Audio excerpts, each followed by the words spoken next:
Buenos días, mi nombre es Alfonso Carrillo. Voy a hacer una exposición de Derecho Público Internacional que toca los temas de Derecho Internacional Público, su evolución histórica, la definición, objeto, fundamento, relación con el derecho interno, fuentes del derecho, fuentes según el artículo 38 del Estatuto de la Corte Internacional de Justicia, tratados internacionales y derecho internacional del ambiente, así como también la Convención de Viena. Para comenzar esta exposición debemos definir lo que es el derecho.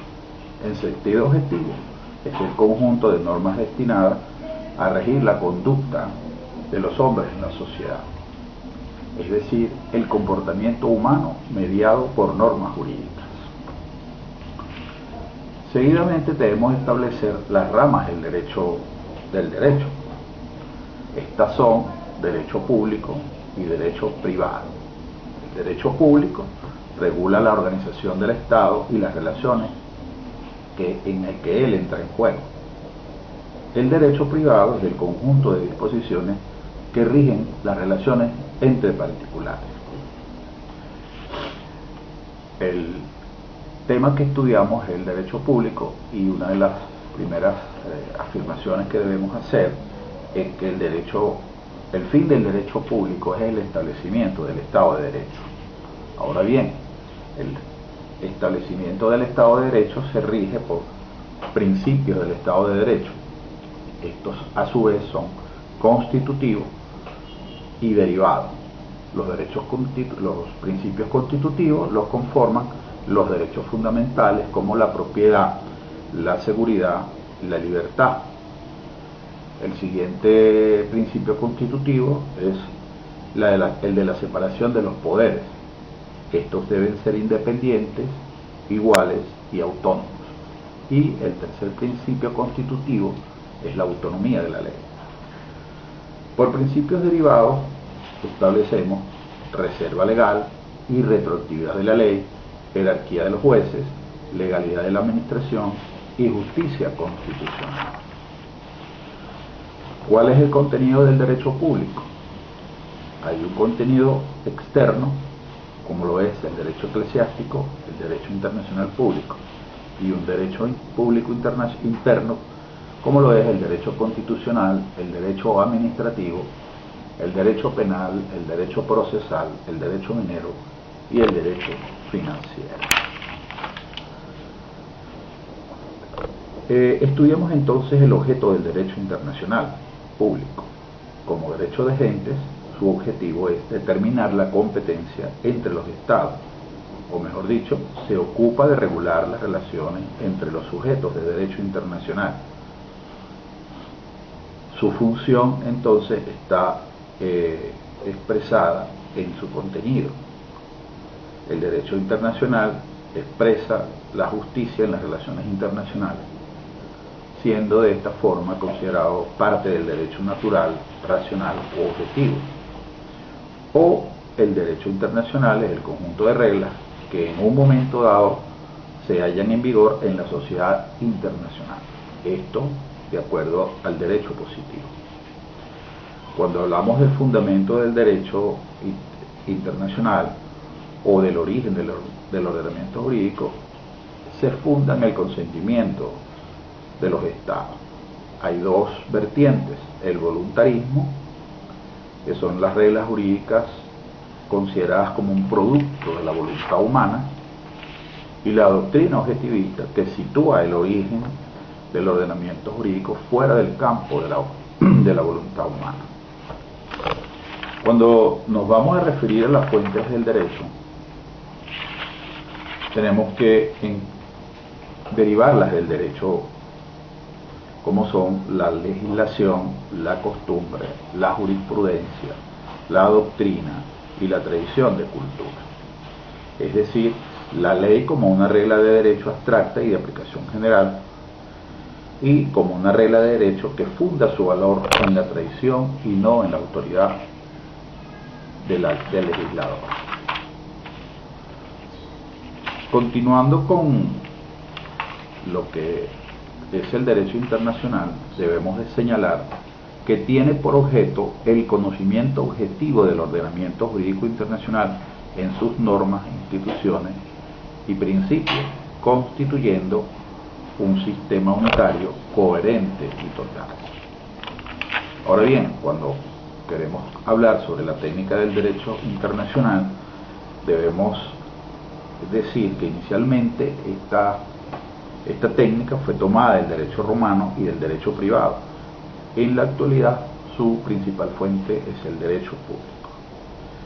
Cuando establecemos la relación del derecho público internacional con el derecho interno, entonces tenemos que afirmar que a partir de la doctrina dualista se considera el derecho internacional y el derecho interno como dos sistemas de derecho iguales, independientes y separados, pero que no se confunden nunca, ya que el valor propio del derecho interno es independiente de su conformidad con el derecho internacional. Cuando vamos a la fuente del derecho internacional, tenemos que afirmar que las fuentes son los medios admitidos por el derecho internacional público como ordenamiento jurídico positivo para crear válidamente normas jurídicas del derecho internacional. En la concepción positivista, la única fuente del derecho internacional es el acuerdo de voluntades y se expresa a través de los tratados. Cuando hablamos de una fuente expresa y cuando es una fuente tácita, hablamos de la costumbre. En la concepción objetivista nos referimos a las fuentes como la distribución formal y creadora que no crean derecho, sino que se limitan a aplicarlo. De acuerdo con el artículo 38 del Estatuto de la Corte Internacional de Justicia, los convenios internacionales que establecen reglas expresamente reconocidas por los Estados. La costumbre internacional es una práctica general aceptada como derecho. Los principios generales del derecho son reconocidos por las naciones civilizadas. Las decisiones judiciales y la doctrina de los publicistas más calificados de las distintas naciones como medio auxiliar para la determinación de las reglas de derecho. Ahora bien, otro de los temas importantes en este punto del derecho público internacional son los tratados. Los tratados son celebrados por escrito y regidos por el derecho internacional, siendo un acuerdo entre sujetos del derecho de gente destinados a producir determinados efectos jurídicos. En sentido amplio, se aplica a todo acto concluido entre miembros de la comunidad internacional. Existen además dos clasificaciones de interés metodológico. La primera es una clasificación de orden material que establece una distinción entre los tratados contratos y los tratados normativos. Esto es, tomando en cuenta la función jurídica que el tratado se propone.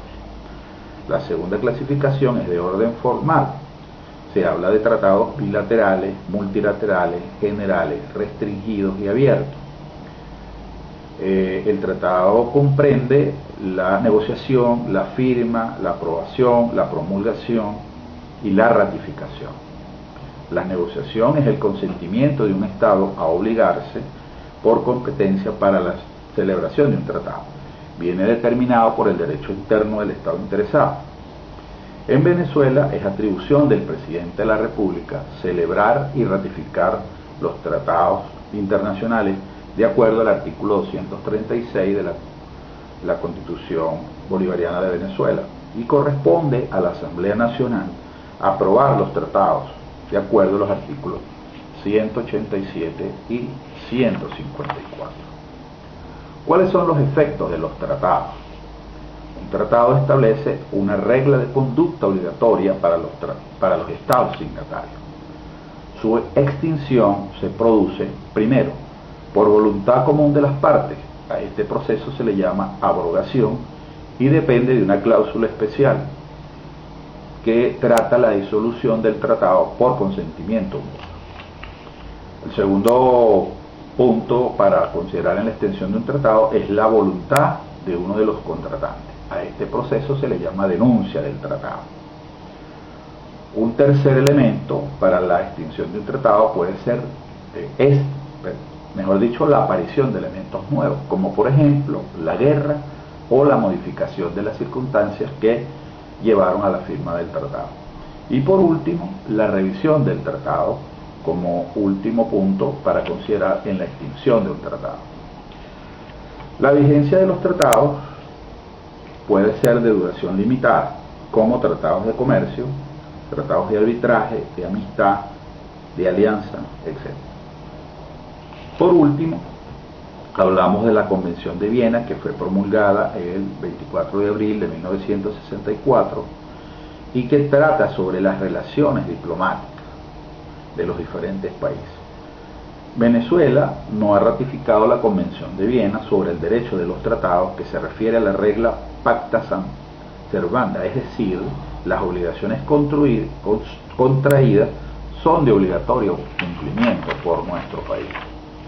Una norma ius cogen en tanto de obligatorio cumplimiento por cuanto está dotada de un respaldo jurídico de derecho internacional.